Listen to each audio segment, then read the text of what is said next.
Indigenous residents in the Gulf of Carpentaria have made a preemptive strike in their push to prevent the expansion of the McArthur River Mine.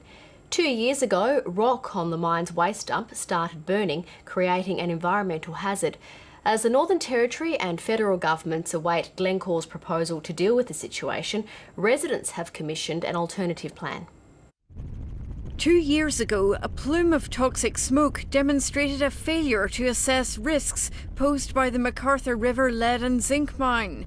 There's been a litany of mistakes in the history of McArthur River, its environmental assessment and approvals, and a lot of the environmental risks have always been underestimated. Despite 2 environmental impact statements, iron pyrite in the waste rock dump started burning, and fish in the McArthur River tributaries were contaminated with lead. We're not too sure to eat all them fish again, and dugong and sea turtle that we always be eating. We don't trust it anymore. The Northern Territory and federal governments told Glencore to produce a new EIS to be allowed to keep expanding. 2 years on, and with nothing from the company, residents commissioned an alternative plan. Government not listening, so we decided to do it ourselves. The report's author, from a body which campaigns for sustainable mining, has recommended the Commonwealth and Territory governments stop the EIS process and hold an inquiry into whether the mine should continue.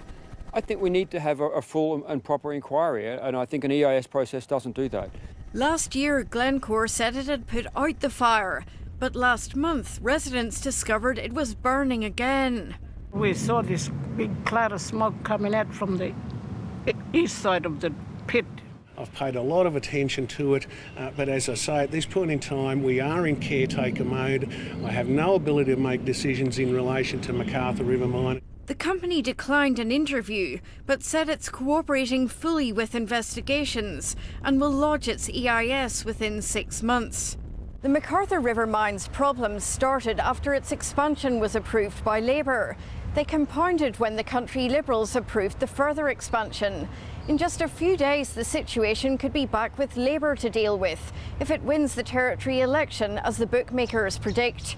Jane Bardon, ABC News.